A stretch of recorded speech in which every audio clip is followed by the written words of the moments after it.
Hey, salut tout le monde, nouvelle ActuFix. Comme d'hab, je résume toutes les news des statues en résine de la semaine, les précos, les teases, vous saurez tout.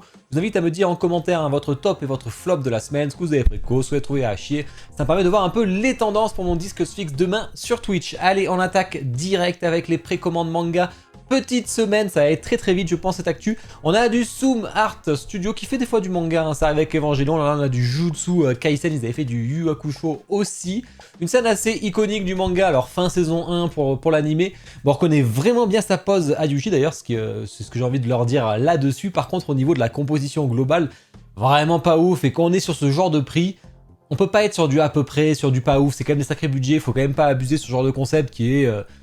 qui n'inspire pas grand chose malheureusement. Après c'est con parce que la pose des personnages est bien réussie, hein. C'est vraiment la page du manga je pense. Après au niveau des Head Sculpt ça va l'air pas trop mal, le regard un peu sérieux genre je pense à rien et je tape juste. Un peu comme dans le manga donc ça me choque pas, mais la réalisation elle a pas l'air d'être ici du tout, franchement je suis vraiment très déçu de cette pièce. Même sur les clous là, enfin dans son bras là c'est vraiment pas ouf, enfin, franchement... pas génial, seul statut manga de la semaine et vraiment ça vend pas du rêve. Préco, jeux vidéo, là par contre on a du très lourd puisqu'on a Aloy de Horizon Forbidden West. Enfin je me trompe avec le premier. Ils sont forts cette licence Prime One, franchement. Alors là Sony ils ont de la chance parce qu'ils ont des super statues, franchement elle est incroyable. Style Crash Bandicoot moi je l'appelle, mais franchement elle est magnifique. Le jeu de couleurs, la pose et tout est superbe. Je crois qu'on a un Switch, hein, forcément, vous pouvez avoir avec la lance. Soit elle la tient à une main, soit à deux mains. Ça change d'ailleurs un peu la hauteur que vous voyez dans les spécificités. Franchement elle est cool, sachant qu'il y a une bonus version qui vous rajoute la tête sans tout ça, et là franchement je trouve ça, déjà la tête je la trouve pas si ouf que ça, bien que j'aime bien les cheveux à l'arrière, mais je trouve que ça vaut pas le coup, surtout que la première avait déjà cette tête classique, donc ceux qui ont la première peuvent la garder. Après la deuxième vraiment ça prend tout son sens avec cette tenue là. Alors je le fasse un jour pour terminer, donc j'ai fait le 1, faut quand même que je fasse le 2 un jour. C'est fait pour aller face au monstre là, au dino robot là. Voilà, plutôt sympa en tout cas, ça fait plaisir pour les fans. Allez, précommande film, série télé. Après l'œil du T-Rex, on a la dent du T-Rex. On y va petit à petit, après on va avoir la griffe du T-Rex, j'imagine, voire que la queue du T-Rex, je sais pas. En tout cas, on a une petite dent, cette fois-ci le prix n'est pas déconnant comparé à l'œil qui était carrément abusif, hein. Bon, c'est minuscule, hein, ça fait chier quand même, 150$, plus l'importation en plus qu'il faut rajouter. Ça fait quand même chier, mais pour les fans de Jurassic Park, ça peut être une superbe pièce. Bon, j'ai pas grand chose à en dire, et précommande haute, vraiment peu de choses cette semaine, hein.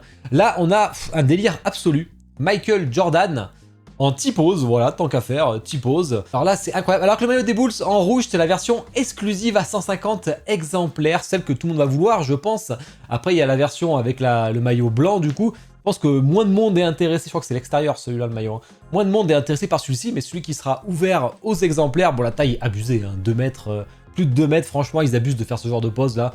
Je comprends pas trop. Vous pouvez mettre des statues n'empêche sous le bras petit à petit, là, ça peut être... si vous prenez les statues à un quart qu'ils font, vous pouvez mettre tous les basketteurs sous ces bras, là. La tête, alors c'est certes, c'est quand il est plus jeune, donc faudrait comparer, mais je sais pas, moi je le reconnais pas à 100%. J'ai vu que les commentaires sont assez mitigés. Un peu déçu, franchement, de PSPSS pour le coup, pour ce choix-là. Par contre, le ballon est super bien fait. Et la Valkyrie de Coreplay avec son tableau, franchement, c'est du 1/6, elle rend super bien. Alors, je l'ai pas trop vu dispo, celle-ci, Coreplay, c'est pas toujours facile. Normalement, Kyodai et Aniki peuvent les avoir. Ils les ont eu sur les dernières, celle-ci on verra. Sinon elle est dispo parce que FNCL ne sera pas, elle est sur Horse GK. Je vous mets le lien dans la description si jamais. En tout cas elle est très sympa, franchement. Ça c'est le genre de statue à avoir chez soi qui envoie du lourd, hein, qui change et tout. Après il faut aimer un peu ce qui est concept original, parce que là c'est pas chose qu'on voit d'habitude, il n'y a pas de licence vraiment connue pour nous en tout cas derrière.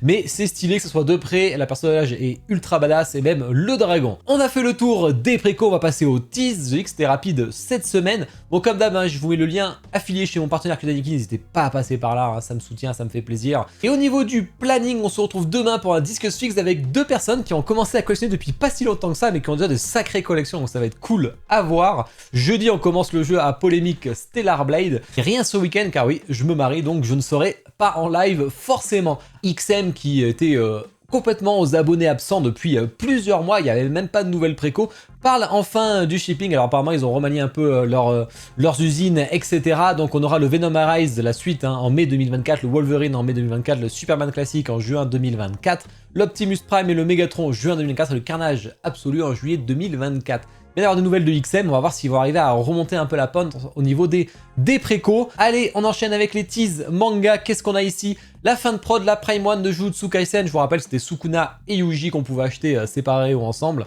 Voilà, bah écoutez c'est plutôt sympa. Après je trouvais pas incroyable les statues, mais bon, pour ceux qui l'ont préco, ça arrive. Précommande jeu vidéo Kinetiquette avec une Morrigan et Lilith à nouveau, hein, donc avec un petit travail sur la base. Tease Marvel, justement on en parlait, le XM Wolverine X-Force fin de prod. Tease DC, comparaison entre la 1/3 et la 1/4 de Prime 1 avec Superman Hush. On voit vraiment qu'il y a une sacrée différence de taille. En tout cas, elle a l'air super bien faite. C'est bien pour ceux qui collectionnent du 1/4 parce que c'était un peu une des meilleures Superman sorties. La Legendary Beast Wonder Woman en 1/3, je suis vraiment pas fan. Après avoir des photos un peu plus officielles, etc.